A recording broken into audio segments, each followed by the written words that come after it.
Welcome to the Chelsea Fans Channel. We are here in glorious Birmingham. We are standing outside a fair and square.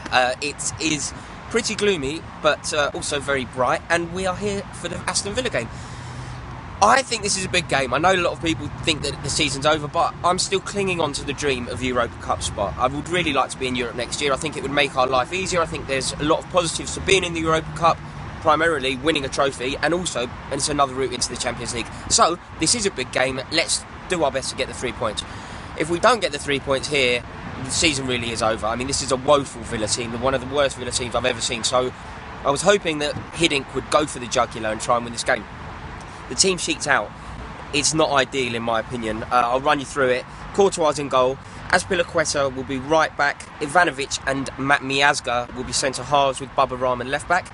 Mikel and Fabregas will play just in front of them, with Pedro, Loftus-Cheek and Kennedy in front of them, with Loic Remy up front. I think it's a shame that we didn't see Pato today. I think it's weird that Papi Djilamboji has played more minutes than Pato for Chelsea. It really does seem like a peculiar transfer, and I think it's disappointing that we haven't seen him.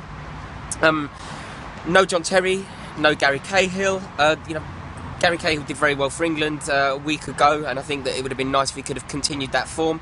The fact that he hasn't been given that opportunity doesn't really fill me with anything good. I think it's a real shame, because we should be going for this. I think Hiddink has been preoccupied with maintaining his undefeated record. It's Hiddink with loads of draws in the middle. I think it's a real shame. The positives, I think it's nice to see Loftus-Cheek given a run in his slightly more advanced position than I think he'll ultimately end up playing. But it's nice to see him on the pitch. It's nice that Kennedy's been given an opportunity.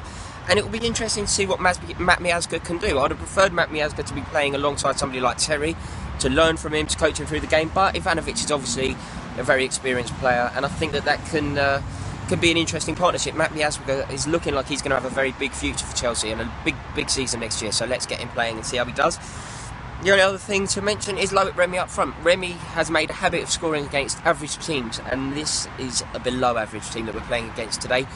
So let's see what he can do. I suppose the only thing I need to do now is get to the game, because as you can see, we are somewhere in Birmingham, but not quite on the whole end yet. So comment below, let me know, what do you think of this starting 11? Is it what you would like to see?